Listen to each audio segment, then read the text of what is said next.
ಎಲ್ರಿಗೂ ಸ್ವಾಗತ.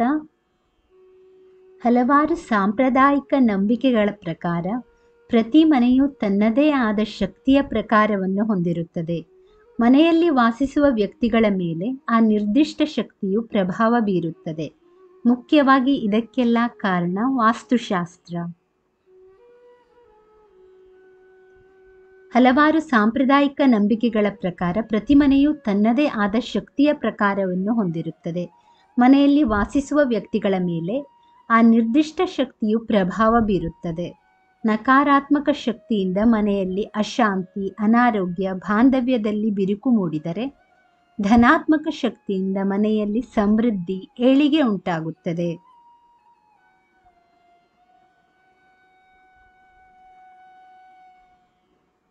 ಹಾಗಾಗಿ ಮನೆಯಲ್ಲಿ ವಾಸ್ತು ಸರಿಯಾಗಿದ್ದಲ್ಲಿ ಇಂತಹ ಧನಾತ್ಮಕ ಶಕ್ತಿಯು ಮನೆಯೊಳಗಿರುತ್ತದೆ. ಸರಿಯಾದ ವಾಸ್ತು ಸಲಹೆಗಳನ್ನು ಪಾಲಿಸುವುದರ ಮೂಲಕ ಮನೆಯಲ್ಲಿ ನಕಾರಾತ್ಮಕ ಶಕ್ತಿಯನ್ನು ತೊಲಗಿಸುವುದರ ಮೂಲಕ ಹೆಚ್ಚಿನ ನೆಮ್ಮದಿ, ಸಂತೋಷ ಕಂಡುಕೊಳ್ಳಬಹುದು.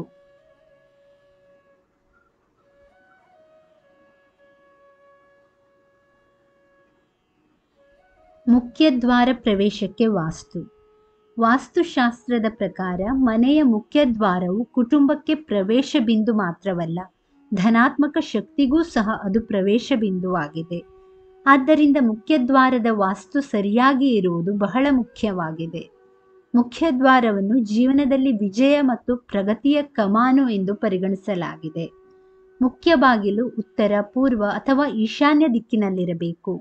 ನೀವು ಮನೆಯಿಂದ ಹೊರಗೆ ಹೆಜ್ಜೆ ಹಾಕಿದಾಗ ಉತ್ತರ, ಪೂರ್ವ ಅಥವಾ ಈಶಾನ್ಯ ದಿಕ್ಕಿಗೆ ಮುಖ ಮಾಡುವಂತೆ ಇದನ್ನು ನಿರ್ಮಿಸಬೇಕು.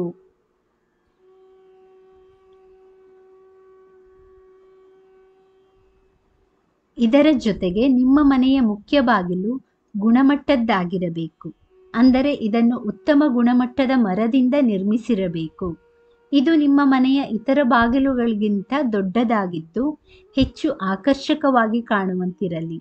ಇನ್ನು ಮುಖ್ಯದ್ವಾರದ ಬಳಿ ಯಾವೆಲ್ಲ ವಸ್ತುಗಳು ಇರಬಾರದು ಅನ್ನೋದನ್ನು ಕೂಡ ಅಷ್ಟೇ ಮುಖ್ಯವಾಗುತ್ತದೆ.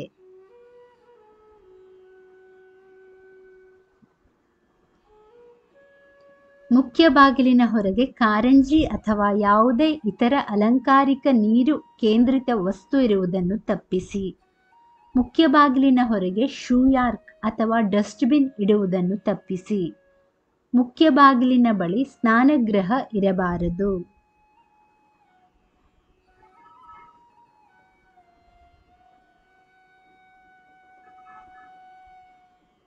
ಮುಖ್ಯ ಬಾಗಿಲಿಗೆ ಕಪ್ಪು ಬಣ್ಣ ಬಳಿಯುವುದನ್ನು ತಪ್ಪಿಸಿ. ಮುಖ್ಯದ್ವಾರವನ್ನು ಬೋಳು ಬೋಳಾಗಿರಿಸಬೇಡಿ. ಬದಲಾಗಿ ಸುಂದರವಾದ ನಾಮಫಲಕಗಳು ಮತ್ತು ಮಂಗಳಕರ ತೋರಣಗಳಿಂದ ನಿಮ್ಮ ಬಾಗಿಲನ್ನು ಅಲಂಕರಿಸಿ. ಮುಖ್ಯ ಬಾಗಿಲಿನ ಬಳಿ ಪ್ರಾಣಿಗಳ ಪ್ರತಿಮೆ ಇಡುವುದನ್ನು ತಪ್ಪಿಸಿ.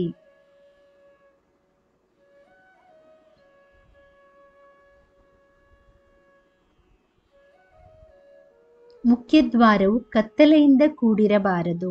ಆದ್ದರಿಂದ ಅಲ್ಲಿ ಚೆನ್ನಾಗಿ ಬೆಳಕಿದೆ ಎಂದು ಖಚಿತಪಡಿಸಿಕೊಳ್ಳಿ.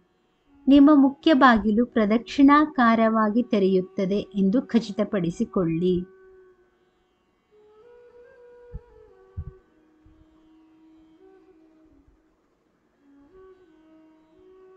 ಮನಸ್ಸಿನ ನೆಮ್ಮದಿಗಾಗಿ ಪ್ರಾರ್ಥನಾ ಕೋಣೆ. ಧ್ಯಾನ ಮತ್ತು ಪ್ರಾರ್ಥನೆಗಾಗಿ ಮನೆಯಲ್ಲಿ ಒಂದು ಕೋಣೆಯನ್ನು ಗೊತ್ತುಪಡಿಸುವುದು ಮಹತ್ವದ ಅಂಶವಾಗಿದೆ. ಇದು ಆಧ್ಯಾತ್ಮಿಕ ಬೆಳವಣಿಗೆಗೆ ಸಹಾಯಕಾರಿಯಾಗಿದೆ. ಒಬ್ಬ ವ್ಯಕ್ತಿಯು ಆತ್ಮಾವಲೋಕನ ಮಾಡಿಕೊಳ್ಳುವುದು ಮತ್ತು ಉನ್ನತ ಶಕ್ತಿಯೊಂದಿಗೆ ಸಂಪರ್ಕ ಸಾಧಿಸುವುದು ಯಾವಾಗಲೂ ಮುಖ್ಯವಾಗಿದೆ. ಹಾಗಿದ್ದರೆ ವಾಸ್ತು ಪ್ರಕಾರ ಮನೆಯಲ್ಲಿ ಧ್ಯಾನ ಕೋಣೆಗೆ ಒಂದು ಆಯ್ಕೆ ಹೇಗಿರಬೇಕು ಎಂಬುದಕ್ಕೆ ಇಲ್ಲಿವೆ ಕೆಲವು ಸಲಹೆಗಳು. ನಿಮ್ಮ ಮನೆಯ ಪೂರ್ವ ಅಥವಾ ಈಶಾನ್ಯ ಭಾಗವು ಧ್ಯಾನ, ಪ್ರಾರ್ಥನೆ ಮತ್ತು ಇತರ ಆಧ್ಯಾತ್ಮಿಕ ಅನ್ವೇಷಣೆಗಳಿಗೆ ಸೂಕ್ತವಾಗಿದೆ.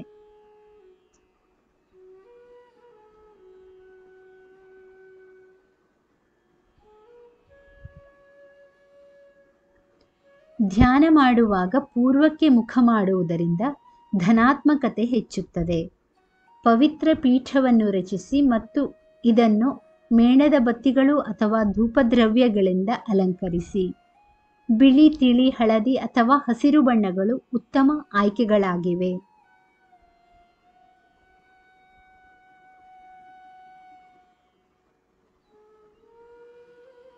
ಲಿವಿಂಗ್ ರೂಮ್ ವಾಸ್ತು.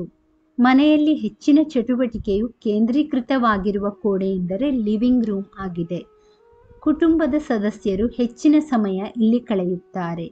ಹಾಗೆಯೇ ಹೊರಗಿನಿಂದ ಜನರು, ಪರಿಚಯದವರು ಅಥವಾ ಅತಿಥಿಗಳು ಬಂದಾಗ ಇದು ಮೊದಲ ಆಕರ್ಷಣೆಯನ್ನು ಸೃಷ್ಟಿಸುತ್ತದೆ. ಆದ್ದರಿಂದ ಲಿವಿಂಗ್ ರೂಮ್ ಸ್ವಚ್ಛ ಹಾಗೂ ವ್ಯವಸ್ಥಿತವಾಗಿದೆ ಎಂದು ಖಚಿತಪಡಿಸಿಕೊಳ್ಳಿ.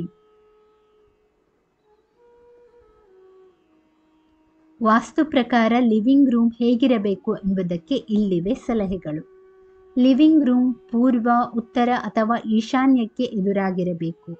ಅಲ್ಲದೆ ವಾಯುವ್ಯಕ್ಕೆ ಎದುರಾಗಿರುವ ಲಿವಿಂಗ್ ರೂಮ್ ಸಹ ಅನುಕೂಲಕರವಾಗಿದೆ. ಲಿವಿಂಗ್ ರೂಮಿನ ಪಶ್ಚಿಮ ಅಥವಾ ನೈಋತ್ಯ ದಿಕ್ಕಿನಲ್ಲಿ ಭಾರವಾದ ಪೀಠೋಪಕರಣಗಳನ್ನು ಇಡಬೇಕು.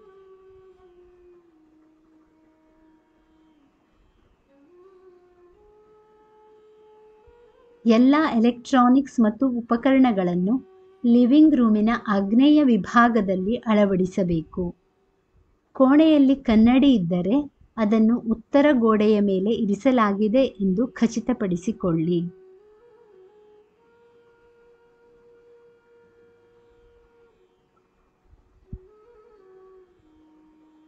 ಒಟ್ಟಾರೆ ವಾಸ್ತುಶಾಸ್ತ್ರವು ಅತ್ಯಂತ ಪ್ರಾಚೀನ ವಿಜ್ಞಾನವಾಗಿದೆ. ಇದನ್ನು ಅನುಸರಿಸುವುದರಿಂದ ಬದುಕಿನಲ್ಲಿ ಅನೇಕ ತೊಂದರೆಗಳು ಬರುವುದನ್ನು ತಪ್ಪಿಸಬಹುದು ಎಂದು ಹೇಳಲಾಗುತ್ತದೆ. ಅಲ್ಲದೆ ಧನಾತ್ಮಕ ಶಕ್ತಿ ಮನೆಯೊಳಗೆ ಬರುವುದರಿಂದ ಸುಖ, ಶಾಂತಿ ಹಾಗೂ ನೆಮ್ಮದಿ ನೆಲೆಸುತ್ತದೆ. ಆದ್ದರಿಂದ ಧನಾತ್ಮಕ ಶಕ್ತಿಯ ಹರಿವು ಹಾಗೆಯೇ ನಕಾರಾತ್ಮಕ ಶಕ್ತಿಯನ್ನು ತೊಲಗಿಸುವುದು ಮುಖ್ಯವಾಗಿದೆ.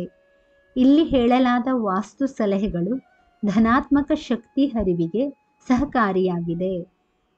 ಸ್ನೇಹಿತರೆ, ಈ ಮಾಹಿತಿ ಇಷ್ಟವಾದಲ್ಲಿ ದಯವಿಟ್ಟು ವಿಡಿಯೋವನ್ನು ಲೈಕ್ ಮಾಡಿ, ಚಾನಲನ್ನು ಸಬ್ಸ್ಕ್ರೈಬ್ ಮಾಡಿ. ಕೇಳಿದ್ದಕ್ಕಾಗಿ ಧನ್ಯವಾದಗಳು. Thank you for watching. Please like, share, comment and subscribe to Ayushvani.